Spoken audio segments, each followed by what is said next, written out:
Derby, that he has been remanded in custody and that he will appear before Liverpool Magistrates Court tomorrow. We also had it confirmed by police that a total of 79 people suffered injuries, 50 of those went to hospital and 7 remain in hospital in a stable condition. The White House says Israel agreed to the latest US proposal for a ceasefire in Gaza before the plan was passed on to Hamas. In the last hour, President Trump's spokeswoman has told a news conference any future announcement on a ceasefire will come from Washington. Lawyers for the influencer brothers Andrew and Tristan Tate say they will return to the UK to defend themselves against rape, trafficking and other charges. The CPS authorised the prosecutions in January 2024. The pair, who are dual US and British citizens, moved to Romania in 2016. The Shadow Justice Secretary has admitted to LBC he did break Transport for London rules to make footage highlighting the issue of fare dodging. Robert Jenrick didn't seek permission to film on TfL property and confront rule breakers, but has also told us it's ridiculous to suggest he should have.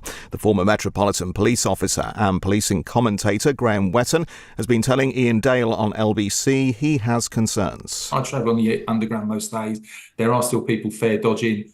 You can see it on frequent journeys. So he has got a very valid point. My issue is with the way he's actually conducted this. A sensible, responsible, balanced way would have been to contact TfL, ask to go out with one of the revenue teams and see exactly what they face every day when they do confront people who are fare dodging. A man who passed off ordinary tea as a unique Scottish-grown variety has been found guilty of fraud. 53-year-old Thomas Robinson, or 52-year-old Thomas Robinson, claimed it was cultivated from his Perthshire estate when it actually came from wholesalers outside of Scotland. And in sport and in cricket, England have won the first one-day international against the West Indies at Edgbaston. They beat the tourists by 238 runs. In the city, the FTSE 100 has closed down 9 points at 87.16. The pound will buy $1.34 and €1.18. LBC weather, patchy rain for central Scotland, Wales and the north of England overnight, but mostly dry elsewhere and breezy in the south. We'll see a low of 4 degrees. From Global's newsroom, for LBC, I'm Tim Daly. This is LBC from Global, leading Britain's conversation with Iain Dale.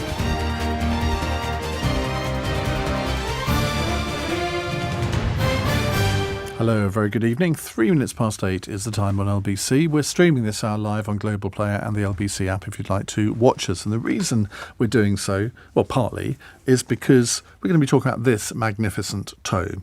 Lovely cover. It's called Allies at War, The Politics of Defeating Hitler by Tim Bouverie, who's with me for the next hour. Tim, welcome back. Now, what was the last book we talked about? And it was some years ago, wasn't it? It came out in 2019. And it was the prequel to this. It was Appeasing Hitler, Chamberlain, Churchill and the Road to War. It was on the 1930s. And this is the successor. And so this is how the Allies worked together during the war, and then sort of the aftermath, where of course, and we'll come to it in a bit, they sort of really went their own separate ways. Now, what lessons, and I want to maybe get people to ring in and ask about this after past, but what do you think the lessons are for today's world leaders, particularly given that I think a lot of people think there's more of a danger of a Third World War breaking out now than there has been for decades? Absolutely. Well, I think there are several lessons. The first is that politics doesn't end just because war begins. That's a huge part of the book. It's that politics continued between 1939 and 1945, and it was often fractious. The title of the book, Allies at War, is an obvious pun. These are allies engaged in a war against Hitler and the Nazis and the Japanese and the Italians, but who were also fighting each other a huge amount of the time for the sort of world they wanted to create after the war. But however infuriating the Allies were to each other, I do keep coming back to the Churchill quotation, which is that there's only one thing worse than fighting with allies, and that's fighting without. Today, in this increasing era of nationalism and nativism and isolationism, are in very serious danger of forgetting that. So that's one of the key lessons. The fact is, of course, that it was a sort of three-way marriage of convenience, wasn't it? Because Stalin initially allied himself with Hitler, and then, of course, switched horses when Hitler invaded Russia. What in hindsight, do you think that we were wise to get so close to Stalin? And I mean, Churchill and he bizarrely had quite an interesting personal relationship, when you thought they would have really always been at daggers drawn. But that's why I called it a sort of marriage of convenience. I suppose realpolitik is the other way of putting it. It was completely a marriage of convenience. Stalin had, as you say, World War by allying himself with Hitler in 1939 and carving up Eastern Europe for the Soviet Union's benefit with the Nazi state. And it's only because Hitler turned on his once partner in crime that the Soviet Union and Russia ended up not on the Nazi side. So for all of Vladimir Putin going on about fighting a war against the Nazis and how central as the Russians call it, the Great Patriotic War is to their national consciousness, we should remember they only ended up on the winning side and on what history would say is the right side, because there was a serious question mark about whether or not the West should have got quite so close to the Soviet Union. And it was raised in America because the Americans weren't in the war when the Soviets came in. In what a vignette I quote in the book, Lord Halifax was our ambassador to Washington at the time, and he was talking to a congressman who really questioned the idea that Britain could ally herself with this totalitarian which had killed millions more people than the Nazis had before the war broke out. And Lord Halifax just replied and he said, "When a man is at the bottom of a hole, he will accept the hand of even a gorilla if it's his only way out." And then the Republicans said to him, "Well, what if the gorilla turns on you when you get out of the hole?" And he said, "We will cross that bridge when we come to it." In other words, it goes back to the famous church. Hitler had invaded hell, he would have found something complimentary to say about the devil in the House of Commons. The Soviet Union was absolutely indispensable to the fight against Nazism, and that led to some major sacrifices, strategic, political, ideological, moral, by the Western powers. And do you think that there was a recognition by Churchill that the Soviet Union would be crucial in terms of the longer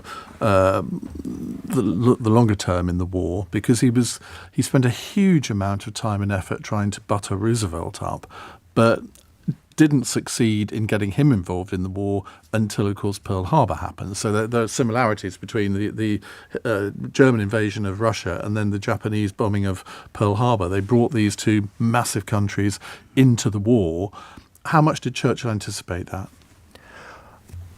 I don't think that Churchill really did anticipate the Americans coming in when they did, and it's certainly not clear in my mind. I think it's, in fact, highly unlikely that the Americans would have come into the war certainly not in the last few days of 1941. Pearl Harbor was on the 7th of December, but really for much of 1942 as well. Churchill saw the United States as the obvious partner for Britain, although he had deep reservations about some of their post-war aspirations, including the dismantling of the British Empire and the system of tariffs, which protected the British Empire. In those days, the Americans were extremely anti-tariffs, and it was the British that were protecting their empire with tariffs. But he realized that while Britain did have the ability to survive, to hold off a Nazi invasion of the British Isles, Britain couldn't possibly have won the Second World War without major allies, be they the Soviets or the Americans. But as you say, these powers didn't come in because of diplomatic pressure by the British. They came in because they were invaded. And actually, it's an interesting fact that at the end of the war, Britain was the only power which had entered the war voluntarily. Or I should say, Britain and the British Commonwealth, Australia, New Zealand, Canada, South Africa. Every other power that had entered the war had been invaded. They didn't choose, as a point of principle, to fight.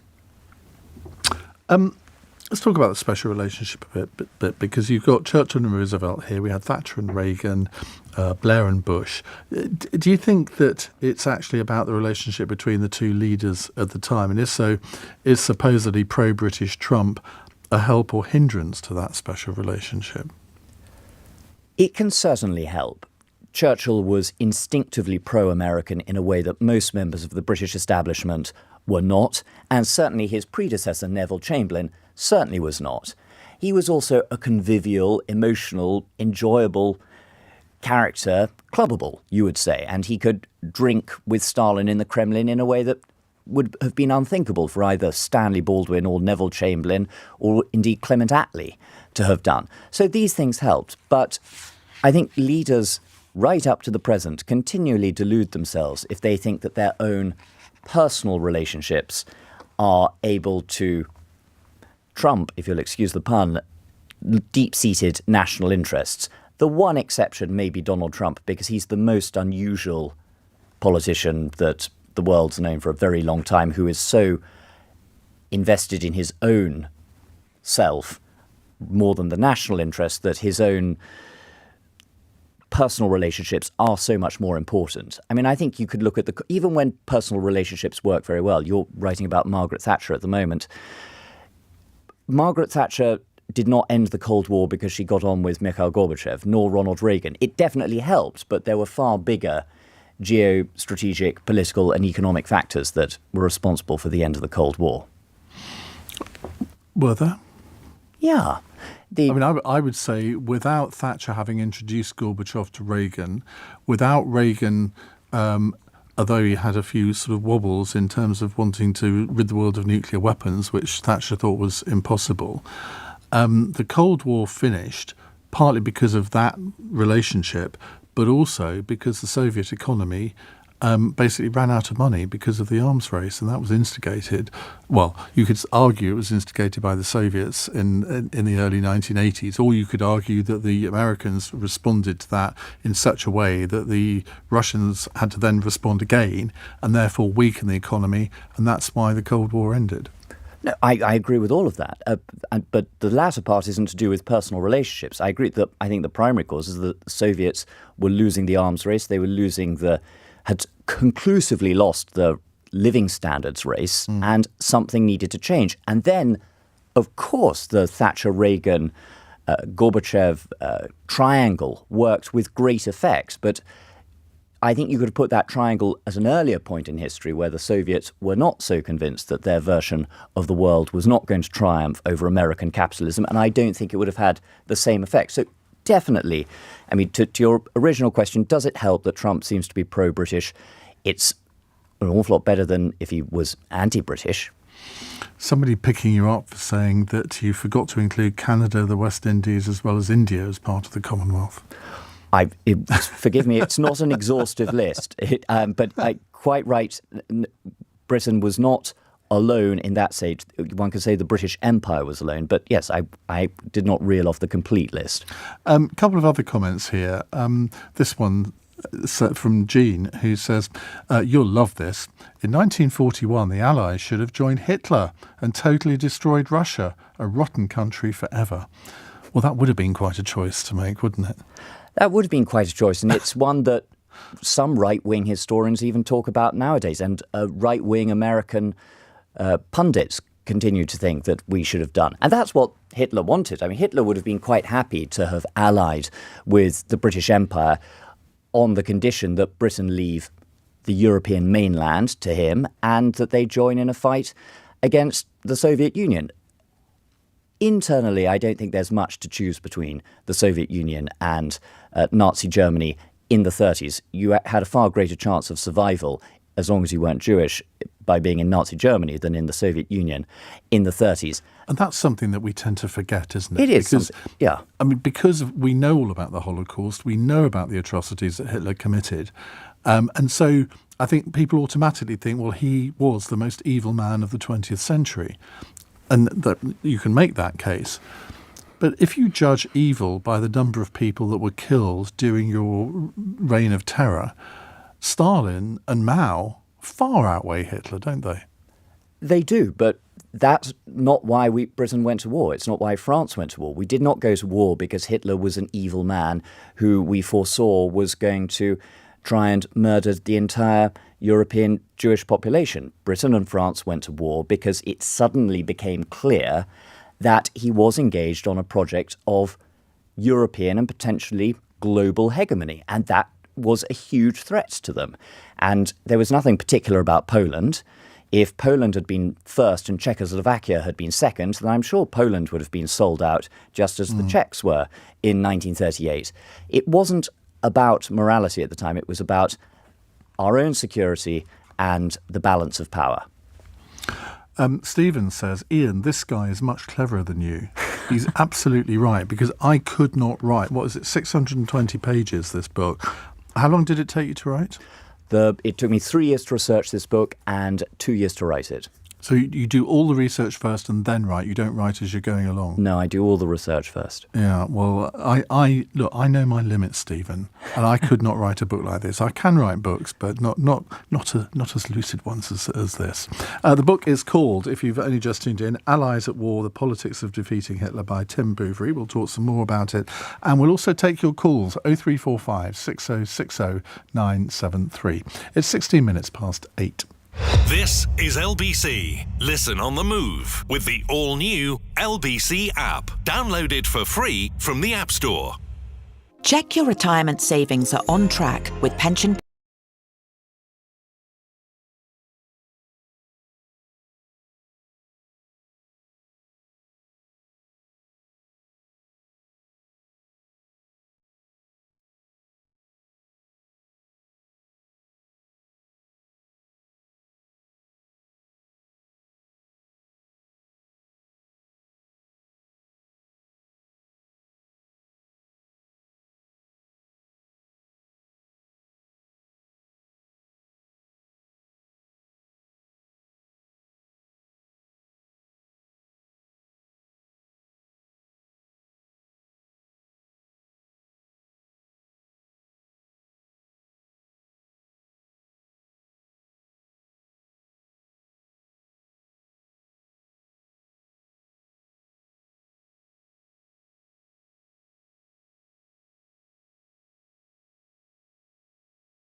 $18 minutes past 8 on LBC. The relationship between these three characters, Winston Churchill, Franklin Roosevelt and Joseph Stalin, take us through how that developed from the moment that they first started talking to each other. Well, Churchill and Roosevelt met for the first time in 1917.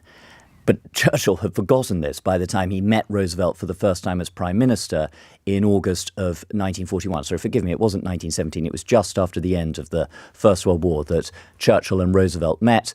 And Churchill was a much more significant figure at the time. And he apparently, according to FDR, was lauding it over the Americans and talking about the superiority of the Royal Navy. And if you believe the words of Joseph Kennedy, the father of the future president, FDR claimed that Churchill acted like a stinker with regard to him. So they didn't have a great start, but Churchill and Roosevelt developed a very good epistolary relationship while Churchill was First Lord of the Admiralty. There were all of these rumours, mainly circulated by said Joseph P. Kennedy, who was the American ambassador to London at the time, that Churchill was drunk the whole time. And when Churchill, in fact, became Prime Minister on the 10th of May 1940, Roosevelt even told his cabinet, he said, well, Churchill is clearly the best man that England has at the moment, even if he is drunk the whole time. He really believed it. Thereafter, Churchill gains in American esteem and gains in Roosevelt's esteem. But this is a relationship not without complications, and it's one that peaks, I think, around the winter of 1942, 1943, and thereafter Roosevelt increasingly wants to be recognised as the senior partner of the alliance. He doesn't want Churchill speaking for himself. and him, the American president, in Moscow. He wants to have his own relationship with Stalin. He tries to meet Stalin without Churchill. He takes an almost sadistic delight in humiliating Churchill at Allied conferences, at Tehran and at Yalta. And he's quite clear that a major war aim for the United States is the dismantling of the British Empire, which is absolutely antithetical to Churchill and very much the opposite of Britain's war aims. But I think he knows that history on this sense is on his side. So that's him and Churchill. Churchill is the ultimate anti-communist, ultimate anti-Bolshevik in the 1920s. But the pragmatism with which he seizes on the Soviet alliance, and indeed before that in the 1930s advocated an Anglo-Soviet alliance, Anglo-Soviet-French alliance, that is, to counter the spread of fascism in Europe, I think shows a level of political realism which is highly commendable. The problem is, and here there are obvious parallels with today, both Churchill and Roosevelt deluded themselves that their personal relationships with Stalin would somehow have a temporizing effect upon his conduct, and particularly his conduct with respect to Eastern Europe.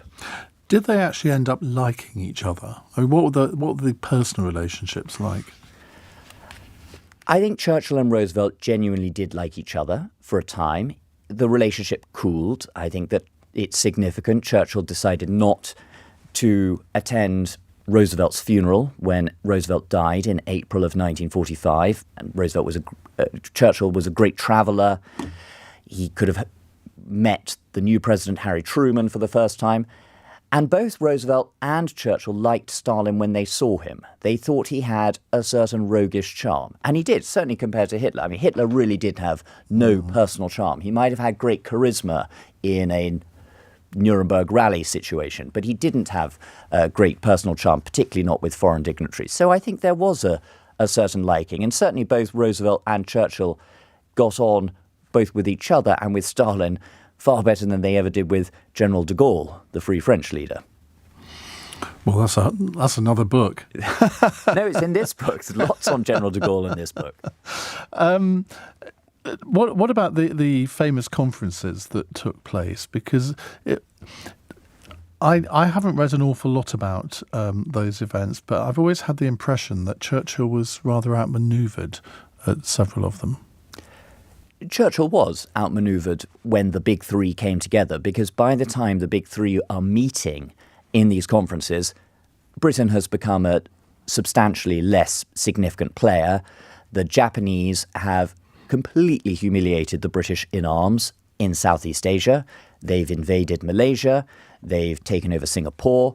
They've driven the British out of Burma, and they're at the gates of India. So this once proud empire is completely humbled. British resources are dwindling. Britain is increasingly dependent on the United States for funds and materiel.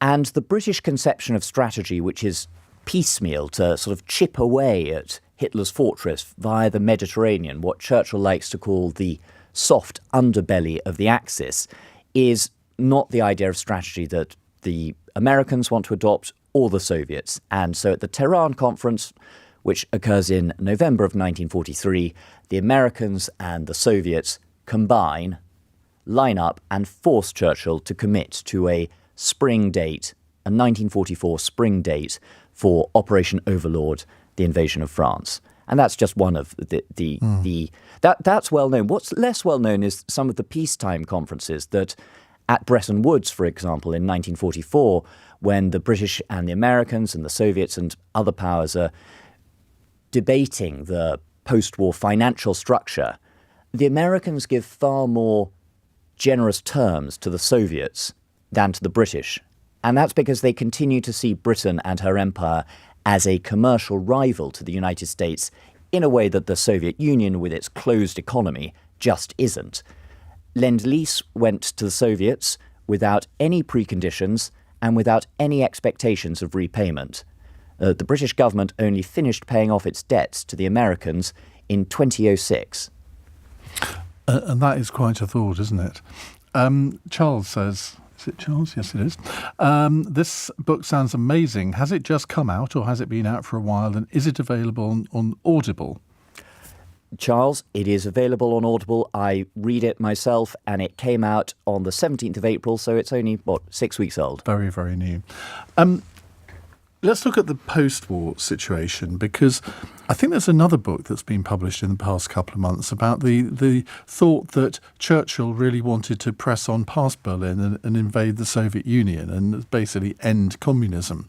Now, I can imagine him temperamentally wanting to do that, but how serious a proposal was that? It was never a very serious proposal. It was called Operation Unthinkable, wasn't it? It was called Operation Unthinkable. As 1944 goes into 1945, Churchill does become oppressed with the idea of the communist tide moving further and further westwards as the Red Army sweeps across Europe. And he does what he can to try and save as much of Eastern and Central Europe from communism as possible. Firstly, he goes to Moscow in October of 1944 and has this infamous agreement with Stalin whereby they divide up the Balkans by percentages of influence. The idea that Yugoslavia should have 50% influence between the British and the Soviets. Greece, however, should be 90% under British influence. And this is just a reflection of the fact that the Red Army is in control of most of these states. But by offering this sort of bargain, Britain and Churchill believe that they can somehow save Greece from communism. And to an extent, they succeed. Then, as Allied armies are pushing up Italy and crossing into Germany from France, Churchill really tries to persuade the Americans that they should hold off some of their resources in France and really concentrate on pushing through the mountains of Italy into Austria and taking Vienna and Prague before the Soviets. This is completely militarily impractical and doesn't get anywhere. But he doesn't give up. When he returns from the Yalta Conference and when the war is just ending in May of 1945, he asks his chiefs of staff to examine a plan that would see the British and the Americans use their equipment and, most controversially, German manpower, the demilitarized German army, to push the Soviets back to their so-called natural frontiers. But the chiefs of staff quite rightly call this Operation Unthinkable. The Soviets are lauded in the West, in Britain and America, as the great heroes of Stalingrad, the Battle of Moscow, the army which, we should remember, was responsible for 75% of German combat casualties during the war. And they also point out, well, even if, and it's a big, big if, even if the British and the Americans could push the Red Army out of Poland and Czechoslovakia, there's nothing to stop Stalin just retreating and retreating and retreating, as Tsar Alexander had done in 1812 and as Stalin had done in 1941. And suddenly it's the British and the Americans that are freezing to death in front of Moscow and Stalingrad, not the Germans. Of course, I mean, had things turned out differently, I mean, the whole of the last 80 years would have been very different. Obviously, if Germany had won the war, that would have been one scenario. But if Operation Unthinkable had become thinkable, that would have been another scenario. And again, our whole history would have changed. And it's always, I mean, I'm fascinated by counterfactual history. So what if something had happened on a particular date that happened 6 months earlier or whatever. But do you subscribe to the view that, I mean, had D-Day happened maybe a year before it did, then there would have been maybe time for the Allied forces to get to Berlin before the Soviet troops did and maybe go on beyond that? Or is that just fanciful? It's not fanciful to say that is the counterfactual if it could have succeeded. I'm not a military historian, and I think that there is a considerable body of opinion that says that an invasion of France in 1943 would not have succeeded. I think everyone agrees that an invasion of France in 1942 would not have succeeded. The British couldn't even mount, with the Canadians, who lost an enormous number of men, a successful raid on the port of Dieppe in 1942. So Churchill was right and to be cautious about D-Day. And Churchill, I think, saved an awful lot of Allied lives at this time. The British we shouldn't forget, have had experiences of a lot of disasters by this time and evacuations from Norway, Dunkirk, Greece. They don't need another one. The great irony is that it's the Soviets that are begging the British and the Americans to invade France in 1942 or 1943, and the British and the Americans that are saying no, but it's the Soviets that ultimately end up gaining as a growing empire by being the ones that not quite liberate, but come in and occupy Eastern Europe. Well, the book is called Allies at War, The Politics of Defeating Hitler. It's by Tim Bouverie. Lots of you wanting to buy it, so that's why I've given the title again. Several of you already have. Gordon in Hampstead is one. So just in case you were thinking that maybe this wasn't worth doing, you got lots of book sales here. Now, we're going to come to your calls and messages in a moment. Lots of you asking questions. So if you've got a question that you don't want to phone in about, but you can do that on WhatsApp on the same phone number, and you can text 84850 0345 6060 973 is the number to call or WhatsApp. Tim Bouverie with me until 9. It's 8:31. Let's go to the news headlines with Tim Daly. Police have charged a 53-year-old man after a car drove into fans during Monday's Premier League title parade in Liverpool. 53-year-old Paul Doyle is accused of 7 counts, including dangerous driving and intent to cause grievous bodily harm. The White House says Israel agreed to the latest US proposal for a ceasefire in Gaza before the plan was passed on to Hamas. President Trump's spokeswoman has told a news conference any future announcement on a ceasefire will come from Washington. And lawyers for the influencer brothers Andrew and Tristan Tate say they will return to the UK to defend themselves against rape, trafficking and other charges. The pair, who are dual US and British citizens, moved to Romania in 2016. LBC weather: patchy rain for central Scotland, Wales and the north of England overnight, but mostly dry elsewhere. Breezy in the south with a low of 4 degrees. This is LBC.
Britain's conversation. Iain Dale. Alexa, send a comment to LBC.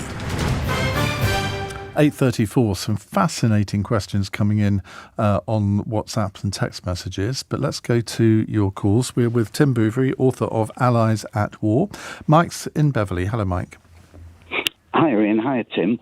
Yeah, I've got a bit of a strange question, really. I wonder why China gets so little credit for its part in World War II, because it occupied vast numbers of Japanese troops, killed a lot of Japanese troops, and suffered 500 million deaths, civilian and military, during World War II. But we hear so little about it. But you write a lot about it in the book, don't you? I do. Mike, it's a very good question because, as you say, China's contribution to the Second World War was vast, and China had been fighting the Japanese since 1937. And one of the things we Ian and I have been talking about, the big three, but what I've tried to do in the book is write a complete history of the Allies as a political force, and that includes nationalist China, who, as you say, suffered not only huge casualties, but were responsible for pinning down some 600,000 Japanese in Western China between 1937 and 1945, 600,000 Japanese that could have been sent to fight against the Americans in the Pacific or the British in India. So they, however infuriating the British and the Americans find them, and I've got a whole chapter on the really fraught relations between East and West at this time, they did perform a major service, and I think they need to have that recognised. So you're completely right. And I think that is such a good question. And if somebody had asked me before your book came out, sort of, well, what did China do during the war? And I'm somebody who loves watching documentaries about the Second World War and films about it, but I would really struggle for an answer. So I think it's really good that you've actually written quite a lot about it. But how do you research all of this? Because clearly you don't just want to rehash what other people have written. How do you get to the original documents? So you write a very long cast list of every single person you've ever come across who was involved. Anytime anyone mentions their secretary, their private secretary, their attaché, their aide, and then you find out where their papers are. And if you can't find out where their papers are, you try and track down their descendants and say, have you maybe got some diaries in your attic or some correspondence? And then you travel around. I mean, I went to over 100 different archives for this book. That's why it took 3 years. And of course you don't want to say what other people have said, but for that you have to have read what everyone else has said, because it's only by reading everything else that's out there that you know what's new. I mean, one example, I give a whole chapter over to the British sinking of a large proportion of the French fleet just after France went out of the war on the 3rd of July 1940. And I was in upstate New York at Hyde Park, Franklin Roosevelt's house, where all his papers are, boxes and boxes and boxes, millions of pieces of paper. And no matter how many Roosevelt scholars there have been, and there have been dozens and dozens, if not hundreds, not everything has been fully clocked. And I came across a one-line telegram from the British ambassador to the US, which showed for the first time that the British had actually asked the Roosevelt administration their permission before they bombarded the French fleet at that time. America was nowhere near the war, but this highly controversial decision, which was both military and political, was one that we were running past the White House. And is still remembered by the French today. Very much so. Mike, got a follow-up? No, it's a very comprehensive answer. It looks like I need a copy. I think you do. Thank you very much. Let's take a couple of WhatsApp messages here. Ian says, how significant was Hitler's declaration of war on the USA? Would the USA have fought the war in the way they did without it? Ian, it's a fascinating what if. And many people would say it's Hitler's second greatest strategic mistake, the first being his decision to invade the Soviet Union in June of 1941. I think there's nothing inevitable about America coming into the war without Pearl Harbor. But once Pearl Harbor has happened, I think it is only a matter of time before America becomes involved in the European war. But the great question is, how much of an amount of time? Because it's not so much that by that stage the isolationists within America are as powerful as they were. Isolationism has been dropping in support in America throughout 1941.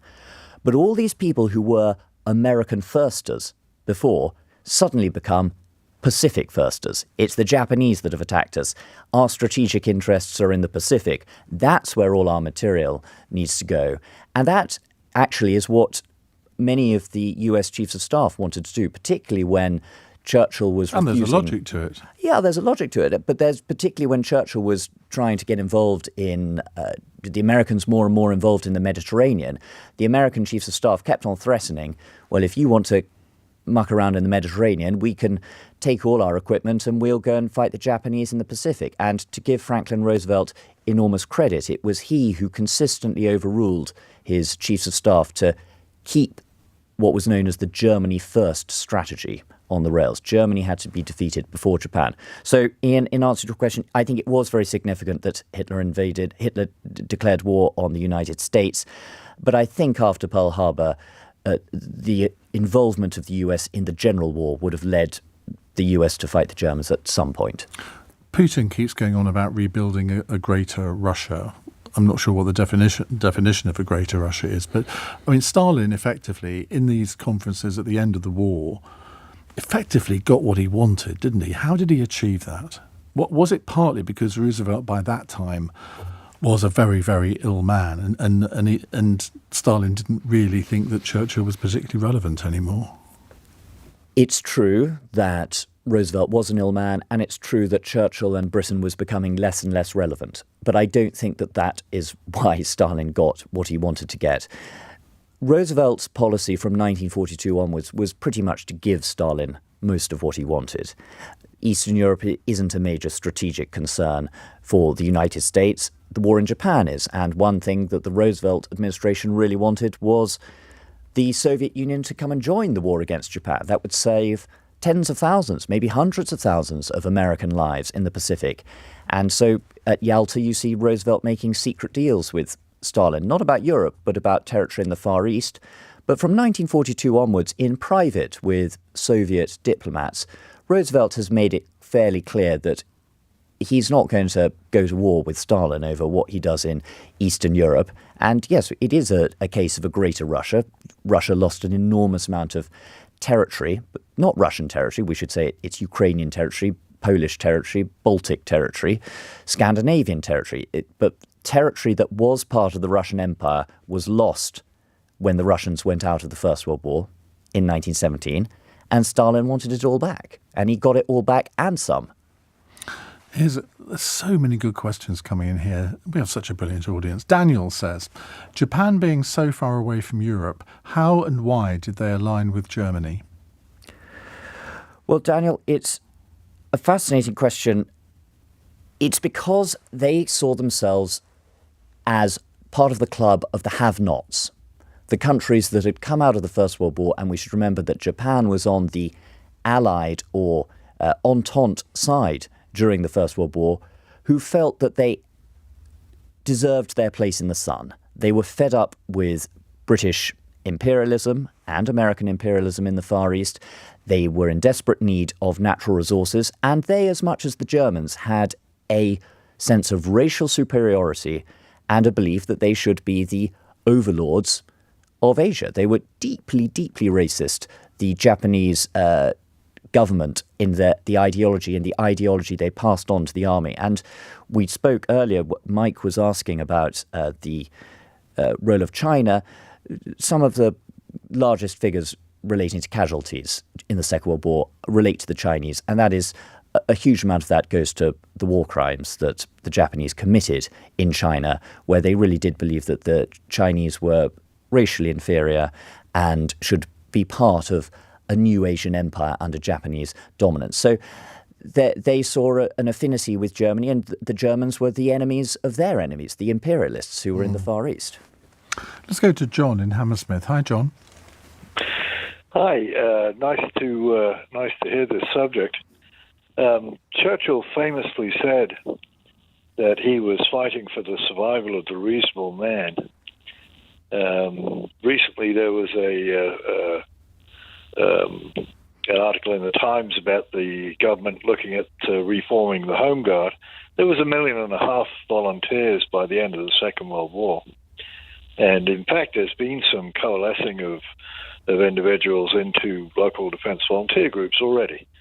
So there seems to be some similarities in what's going on. Today, Friedrich Merz announced that all weapons that Germany supplies, including the Taurus missile, I would guess, there would be no range restrictions on their use inside Russian territory, and in fact that's echoed by Britain, France and America. So what similarities do you see in the fight for the reasonable man between what happened before and what's happening now?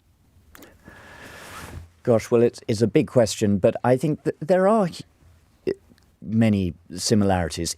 In 1941, during his State of the Union address, Franklin Roosevelt said that the Allies were fighting, and he and America wasn't yet an ally at that stage, for 4 essential freedoms. That was freedom of speech, freedom of worship, freedom from want, and freedom from fear.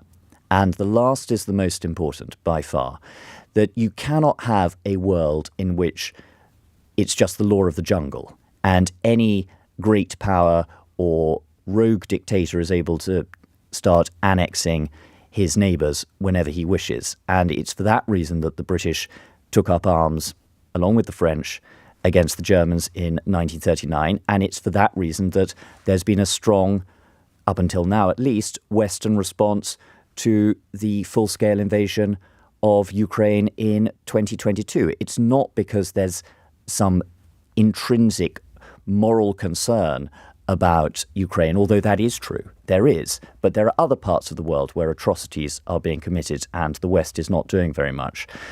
It's a combination of morality and a realization that if you don't say stop, eventually, very soon, your own security starts to get threatened. And in retrospect, it can be seen that it would have been far better if the West had been more robust when Putin started his invasion of Ukraine in 2014, just as it would have been better if the Western powers, including the United States, had been more robust when Hitler began his bid for European domination in the 1930s.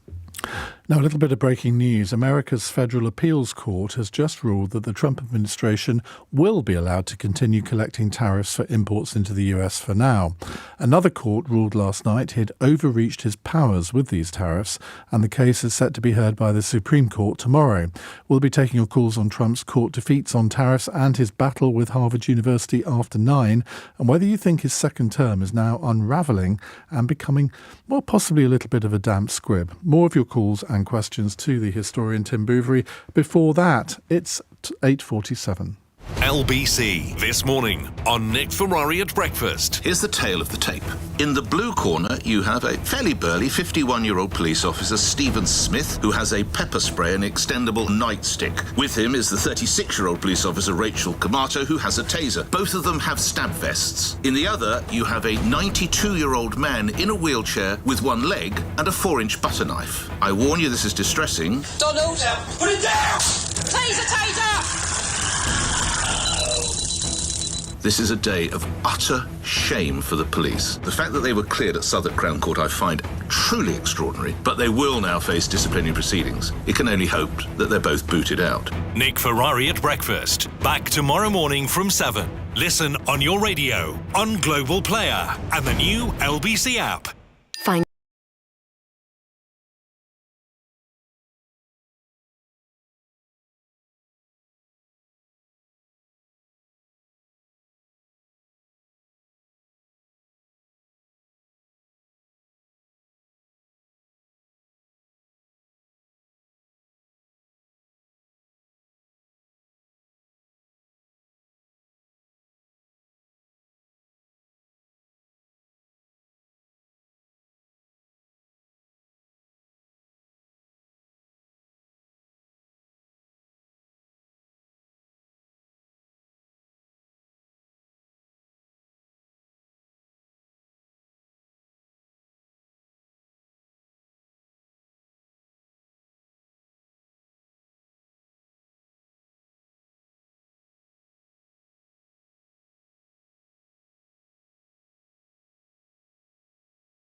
Iain Dale. Call 0345 6060 973. Text 84850. Alexa, send a comment to LBC.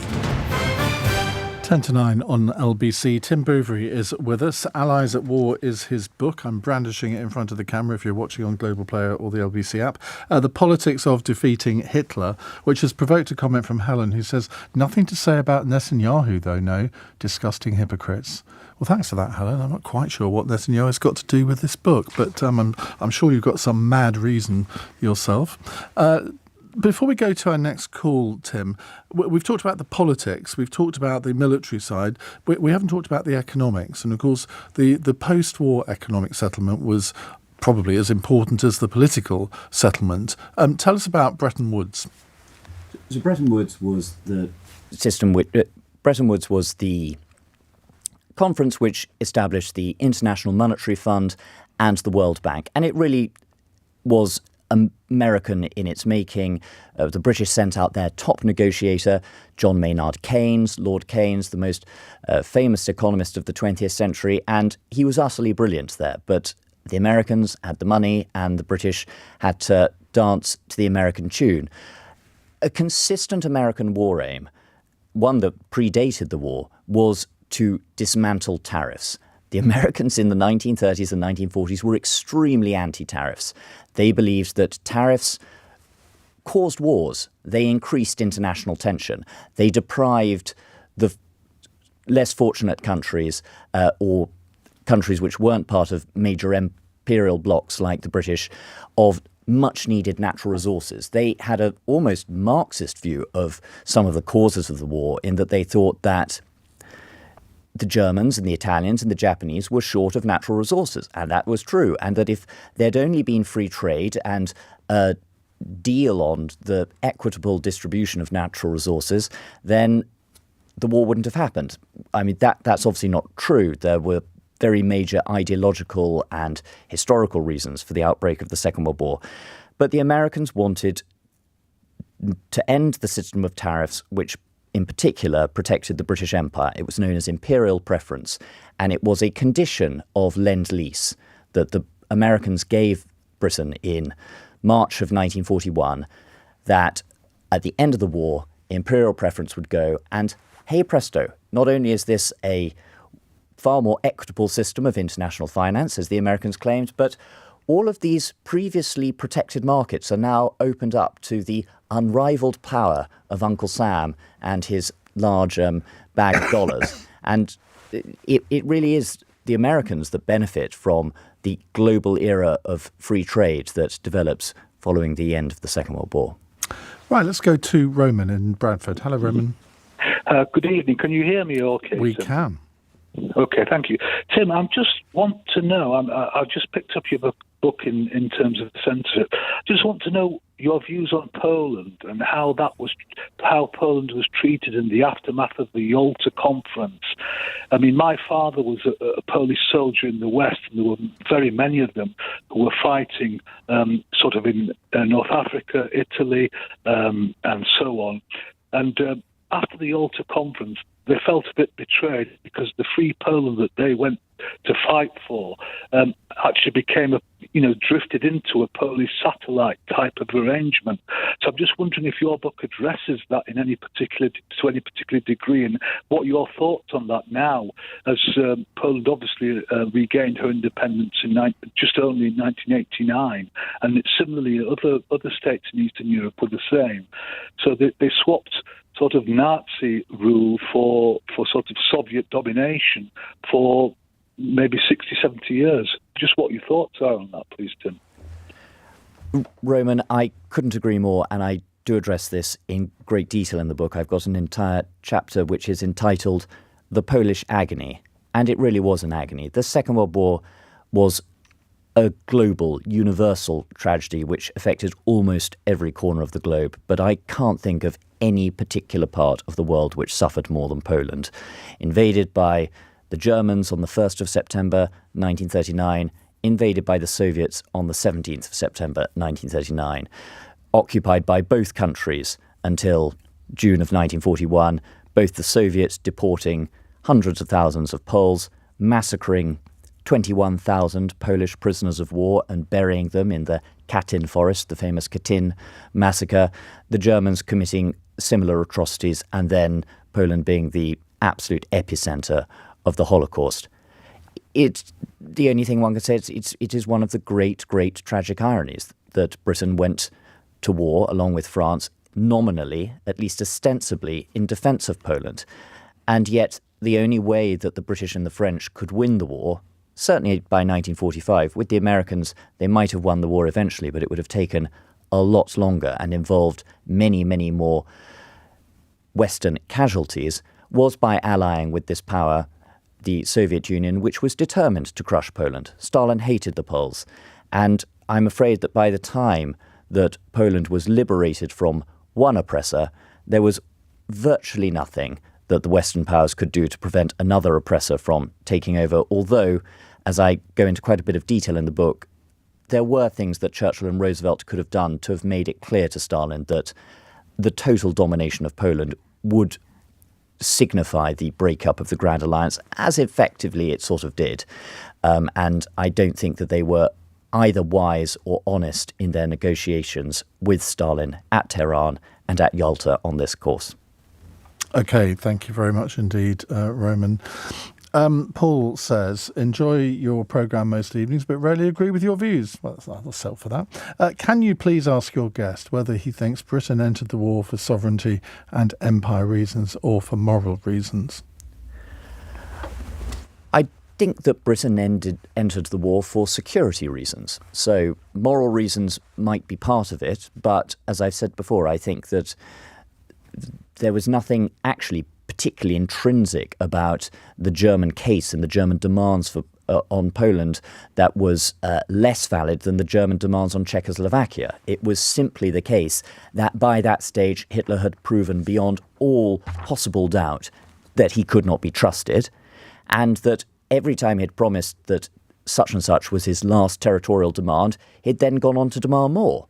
And the British and the French realised that if they did not finally stop him, if they didn't draw a red line and really enforce that red line, then their own security in Western Europe, as well as their empires, was going to be threatened. So yes, imperial reasons played a part, but I think the overriding reason was their own European-based security. Do you think Ukraine is about to be sold out by Trump in the same way that Poland was sold out? I'm afraid it looks very likely that that is what is going to happen. And the great danger is that some sort of ceasefire is cobbled together and it is not seen in Russia as a ceasefire. It's not seen in the Kremlin as a genuine peace. Putin does not feel that he really has failed, and he must be made to feel that he has failed. He sees it as a breathing space to then begin the reinvasion of the rest of Ukraine when Russia is stronger. There should be a peace, and most peaces which don't involve the complete destruction of the continent or atomic bombs do involve negotiations. But it has to come from a position of Western and Ukrainian strength, and it has to come with very serious security guarantees by the West for Ukraine if it's going to be anything more than a ignoble pause. And do you think Putin sees himself as the new Stalin in some ways? Yeah, I think he does. He's a man who actively admires Stalin. They're different. Stalin was a communist. Putin is not a communist. Stalin was ideological. Putin is purely personally greedy and imperialist and nationalist. But there's been a new statue to Stalin unveiled in Moscow in the last week.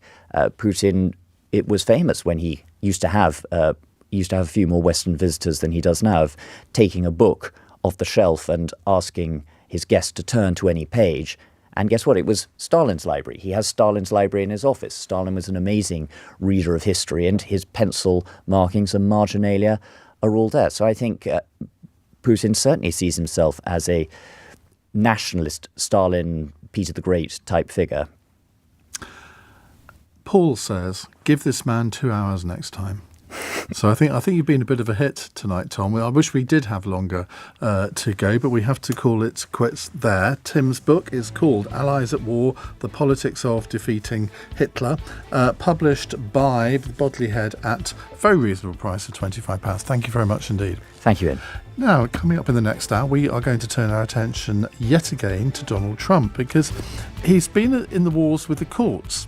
Over the course of the last 48 hours, 2 decisions have gone against him on the Harvard University foreign students, and also the overturning his tariffs, although, as you just heard 15 minutes ago, there's been a new court decision on that, which leads me to wonder, after this hugely impressive first few months of his second term, where he's been sort of action this day every day, do you think we're now finding out that it's turning out to be a bit of a damp squib? On your radio, on the LBC app, and Play LBC. leading Britain's conversation. This is LBC. From Global's newsroom at 9 o'clock. A man's been charged by police after a car was driven into crowds at Liverpool's Premier League